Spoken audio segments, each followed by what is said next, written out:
Hi there and welcome to a new video in which we're gonna be comparing Godot Autoloads. Okay, for example, here we have these four objects and the menu scene itself where we are, and as you can see when I hit play, I still have these exact same objects, but now I am in the main scene. So that is a Godot Autoload, and we are gonna be comparing it to a Unity Singleton. So I am in the menu scene, I have the object of the menu scene itself, okay? And I also have here an object on the Don't Destroy Unload, which is the Scene Transitions Manager, which, for example, allows me to have this amazing fade in, fade out transition between scenes. And as you can see, this object still exists in the main scene. So as you can see, two very similar purposes, but two complete different ways of implementing it, and they are actually two complete difference themselves. So overall, something common in both of them is that they follow the singleton pattern. Okay, well, not exactly Godot follows the singleton pattern. We're gonna actually see what we mean by singleton pattern. But just so that you understand, the singleton patterns comes from game design patterns, okay? Which are basically pre-made solutions by developers to a certain problem. There are actually a ton of game design patterns, okay? We're not gonna be covering that in this video, but this is the base concept of a game design pattern. So the key thing here that you have to understand is that these are meant to be solutions to a certain problem. So the solution itself is the singleton pattern, but what is the problem that this singleton pattern actually solves? Okay, so that's the main question here. And the answer for that is that it can, and here we are gonna be differentiating between Godot and Unity a little bit, but the main thing is that we want to access data in an easy way. What I mean by data is functions, variables, etc. Basically scripts. And not only accessing data in an easy way, but also persist data between scenes. Okay, so that's the main problem that this fixes. Okay, and somebody throughout years of experience has developed this pattern for us to be using. Now, the important thing here is that Godot doesn't actually have a singleton pattern itself, because a singleton itself, what this means is that there is only one instance of the object in the game, of course. Now in Godot, what happens is that this, whenever we hit play, as you can see, these objects are loaded in. These are all auto-loaded objects. These are all singleton objects. So how have they been loaded here? So they're actually been loaded in project settings, globals, and here they've been loaded in. So whatever we have in this section over here is gonna be automatically loaded. That's why they are called auto loads as soon as the game starts, okay? And they're gonna be the only instance, or they should be the only instance of this script. Why is this important? Because once again, the idea is that we have one object that handles everything. So for example, here we have the global script, which has some speeds, okay, that are used in a lot of places. If I copy this name and I find the references, you will see that we have references of this in the vehicle script, we have this on the player script, on the main script, on the game over. So we have references to these values in a lot of places, okay? So this basically fixes this thing that we have been mentioning of, okay, accessing data in an easy way, okay? Because if we would have it to look for this data manually in another way, it would be like a little bit complicated, but well, the auto load actually fixes that. But coming back to the singleton itself, that it is the fact that there should only be one instance. Let's say that we go to the main scene. Okay, and we add here an empty game object or node, sorry. And I'm gonna add here as the script, I'm gonna add the global script. So what happens here? Remember, a brand new empty node as this one is created as soon as the game starts because it's auto-loaded over here. But then also we have another instance of that script over here. So how does Godot handle this? So let's check it out. When we hit play, we are in the menu scene. We just have this global node that is basically, as you can see, an empty node that has this script attached. We are in the menu scene, so there's still just one instance of this script. But when I hit play, and now I am in the main, and I scroll down, as you can see, I will still find an object that has the global script. Okay, so as you can see, Godot has kind of like no actual way of having a singleton itself. This is something that should never happen, but if it happens for some reason, okay, at least it's not something done a lot in Godot or not something that you are taking into account. Of course, in every single object on Reddit, you could check, okay, if there is any other object that is of type global or has the script global, delete it. That's something that is done in Godot, in Unity, sorry. But once again, that's something very important for you to know, because what this means is, let's say that Godot has no actual singleton pattern. So what it has is an auto load system, which is good, but it's not a singleton itself. I know it's a little bit confusing, but Unity does have a singleton pattern itself. And let me actually go to the documentation here because I want to show you this. And so you can see it is stated over here. Godot would make an autoload a true singleton as per the singleton design pattern. Remember, there shouldn't be one instance of the object, and here it says it may still be instanced more than once by the user if desired. And you can see there's actually no mention on how you can do what I told you. Okay, if there is indeed more than one instance of this autoload, what happens? Okay, how do we handle that? It's something that is not really, let's say, considered by Godot itself because it's something you should not do. Okay, but I believe that this autoload system is a little bit insufficient. Now, this is done like that just to simplify things for beginners. Okay, it's way easier for a beginner to just drop a file here, okay, and start using it right away and not having to deal with what it is a game time pattern is, what is specifically the singleton pattern. So it's way easier. But once again, when you want to go a step further and understand things further, it's a little bit inefficient. So that's for the part of Godot itself. The only thing that you can, the only thing you do is create an empty script, or you can even auto load the complete scene, declare whatever you need, and load it over here. I have a GD file, which is a script, and you can even have TSCN files, for example, so you can have whole scenes. So I have this fade, which is the equivalent to what I showed you here in Unity to this scene transition manager. So if we go to the fade scene, it has a canvas layer, an animation player, and just a color rectangle here that, depending on the fade animation, well, it plays the animation backwards or normally, okay, to do fade in or fade out, as simple as that. So that's what you have. You can either auto load just one script or whole scenes, okay.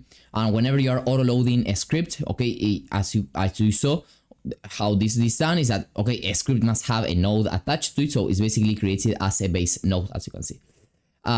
It's basically that. Now in Unity, while it is a little bit more complicated to get it set up, at least for me, the system is way better because you have to do everything from scratch and you actually understand what is going on. So here on the singleton pattern, okay, we're talking about the singleton pattern, not an autoload system specific from the engine. What we have is a game object itself with whatever you want inside. So once again, I have a canvas here with the image itself that fades in and out. Once again, with the animator here, so it's mostly the exact same logic as what we've seen in Godot, but we have here a script that handles this. So as you can see, well, here this actually inherits from a scene transition manager, from the manager class. But what this basically does is just assigns this instance variable on start, which basically allows me to access this class super easily. But not only do I want to make this a manager, what I usually call a manager is a script that has this instance variable, which I can super easily access. For example, if I want to access this class and call initialize scene change, fade in finish, whatever it is, I will just check here with final references. As you can see, I can just call scene transition manager dot instance and call any public method here. So this is a public method and I can just call it directly. So that's pretty useful. So not only did I want to do that, but to actually make it a singleton pattern, as you can see, when we pressed play, in order for this object to persist in different scenes, what we had to do was load it in under the don't destroy unload category. So as you can see, it passed from here, from the menu scene to the don't destroy unload. What this means is that, okay, we're in the menu scene, I can be in the main scene, in the game scene, and I will still have access to this exact same game object. And how this is done is that, okay, on a wake, you basically check if this instance variable, which is, as you can see over here, it is a static variable, as simple as that, with the name of the class.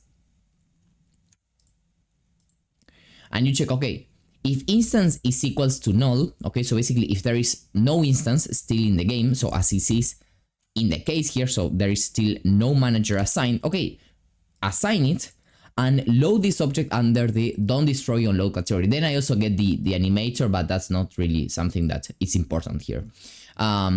Or if there is already an instance that has been assigned, destroy this object. Because once again, this is what Godot is not doing. If there is more than one instance of this object, if there is more than one scene transition manager, destroy it. Why is this important? Because I have one scene transition manager over here, and I have another one on the main scene. Why is this that I have two here? Because if I want to hit play on the main scene, I want to still be able to load in this scene transition manager. Because if not, I will basically receive an error here. If I don't have this object over here,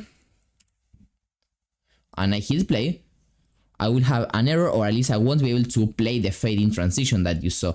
So as you can see, I have no error, okay, because the instance is currently null, but I didn't have that fade in that I had over here, okay? So that's why usually you still have this object in other scenes, okay? But once again, if we are coming from the menu, we'll actually add some prints so that you actually see it.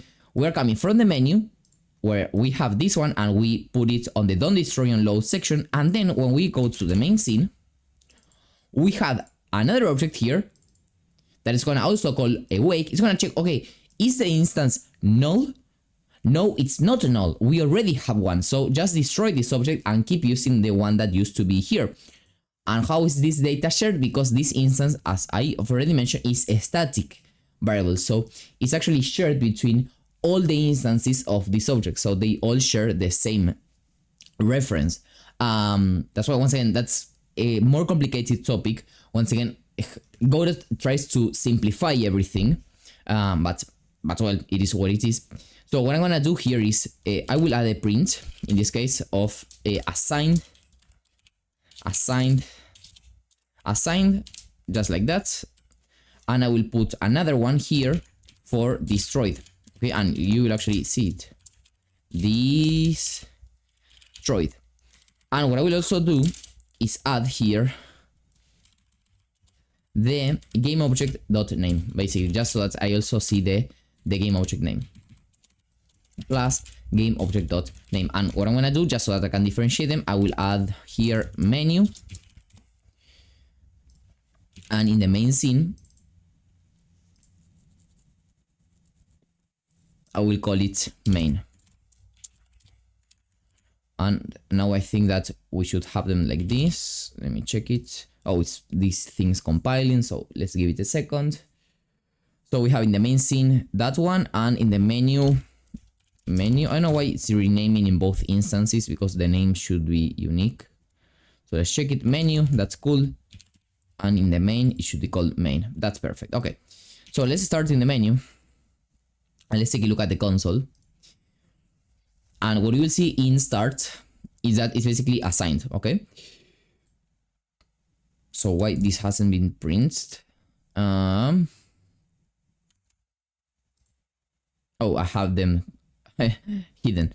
Assign, as you can see, and it has assigned the menu one. And when we hit play, as you can see, it has destroyed the one from the menu. So the only one that has persisted is the Scene Transition Manager menu. Now, once again, I'm not saying Godot is bad. I'm not saying that. What I'm saying is that it always tries to simplify everything, and that's good for beginners. That's amazing, but it comes a time where you have to start understanding game design patterns. You have to start understanding these things. You have to start to have more control over what you are doing, okay? And Godot, unfortunately, a lot of times, because it tries to simplify everything, doesn't have it. Does it mean that it's a bad engine, that it's a bad software? No, it isn't. It is amazing for a beginner, and a lot of times the singleton pattern can be a little bit too daunting at first to comprehend it if you are a complete beginner. So sometimes what I've done personally is I've started using Godot, okay, and then I switched to Unity. So I was able to learn Unity pretty fast because I already had a base of, for example, knowing, okay, the Autoload system is similar to the singleton pattern itself, but it has these differences. So it was way easier than understanding this singleton pattern completely from scratch. But once again, these are things that are pretty important for you to know. These are super useful tools, okay, and you really have to understand them. Now, if you like this video and you want to continue learning, you can go to the description of this video. You will find this link, which will basically give you 1 free month of Skillshare by just signing in over here. And you will basically get access to my 7 classes in game development. You have Python courses, Godot courses, Unity courses to learn a lot. As you can see, I have close to 130 students over here. And the cool thing, once again, 1 free month by just signing in over here. And not only that, but also you get 60% off your first month. So I don't understand why you're still here and why you haven't signed in yet. Or you can also purchase the courses separately on Udemy, okay? Sometimes these links over here in the description have some amazing discounts applied. And for example, it's 35% off. As you can see, it's only 4 days left at this price. So once again, as I told you, sometimes they are under discount with these special links here. So if you are right now seeing this and you see any of these courses and you like them under discount, make sure to directly buy them, okay? So that then you don't have to pay, for example, $45 for this course when you can get it at just $13, okay? So once again, you can check them all out. For example, this one has more than 50 students, 14 ratings, an average of 4.5. So it's a must that you will enjoy it and learn a lot, okay? So see you there and see you in the next one.